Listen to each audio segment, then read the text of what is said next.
Hey guys, welcome back to my channel. Today the movie I'm going to be reviewing is Venom. I know it came out a while back and I've been wanting to do a review for this one for a while. I just haven't had the chance to, but now I can, so let's get right to it. So the thing that I was most excited about this movie was seeing Tom Hardy play Venom. Tom Hardy, I love him. I loved him in Mad Max, Dark Knight. There was this movie he did, Lock, I think that's what it's called, where he's just driving for like an hour and a half and just pure acting in a car, and I can't believe he actually pulled that off.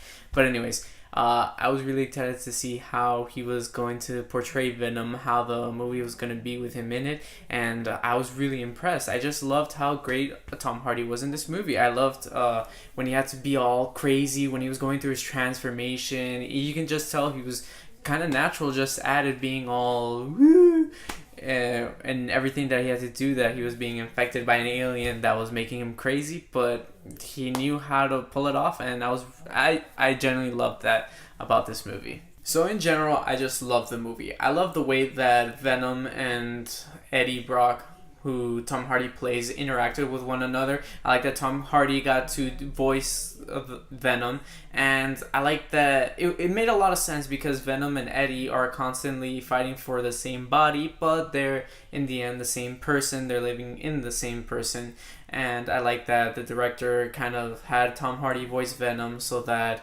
even though they're two beings talking to one another, and the other day they're the same person, and I thought that was pretty creative. The part that I probably love the most about this movie is its simplicity. It doesn't concentrate too much on putting a bunch of hints towards like Spider-Man or future Sony Marvel movies. It just focuses on Venom. Venom is what this movie's about, and Venom is the character that it's all about. You see Venom, you see Eddie Brock becoming Venom, all the craziness, and there's a lot of comedy for this movie, even though it's supposed to be a dark anti-hero. And honestly, the comedy was great. It fit in with the whole movie, and there was like a lot of times where the movie wanted to be rated R, but it was held back because of its PG-13 rating, and honestly, had it been rated R, it would have reached its full potential. But on its own, and being PG-13, I honestly felt like it was fantastic either way. Hopefully the sequel is rated R, but if it's not, if they stick with what they did this time, I'll honestly be satisfied with whatever they make.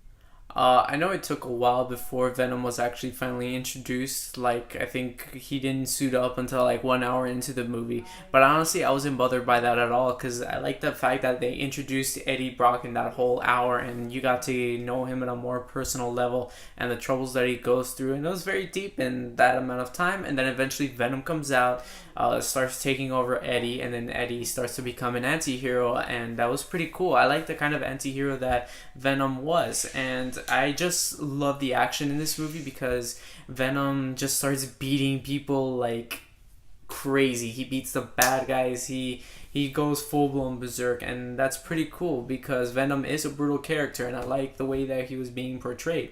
Obviously, like I said before, the R rating could have made the movie even better, but so far it was, what I saw was perfectly fun, and I personally enjoyed it. I know a lot of people were kind of angry that it wasn't rated R, and some people had mixed feelings about it because they expected it to be a bigger thing. And honestly, like, I felt like if they tried too much to make it way bigger, it wouldn't have been that good. And the simplicity of it is probably what made it such an attractive movie when I was watching it. So the next thing that I wanted to talk about was the villain. The villain, it was the one part of the movie that I didn't really enjoy because he was just some asshole with a god complex who wanted to rule the world, and that was it. He wasn't just like he was obviously crazy, but isn't like Joker type crazy. He was just kind of very generic, very boring, very non-threatening, or like, obviously he poses a threat to the hero, but at the end of the day, had the villain not had the symbiotic suit, he could have probably just taken him out like that. He was supposed to be like some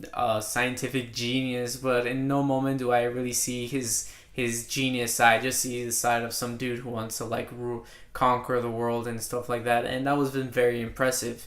But other than that, all the side characters, with the exception of the villain, were pretty good. I mean, Michelle Williams, who plays Eddie Brock's ex-girlfriend or girlfriend, she was pretty good in it. She was funny at times. I didn't think this movie would be too comedic. They kind of took like a Deadpool kind of way, but it complemented it. It wasn't a bad thing. It wasn't something that I'd say, oh, the thing that I hated about this was the comedy.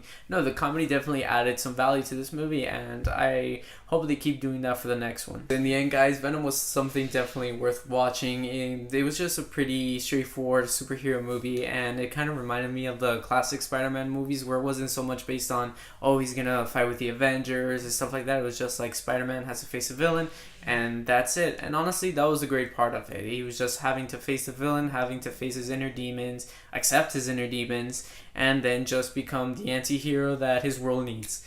So guys, you should definitely give this movie a shot and watch it. If it's still in theaters, I recommend you go watch it, and if not, pirate it and enjoy it, because it's a pretty fun movie to watch. See ya.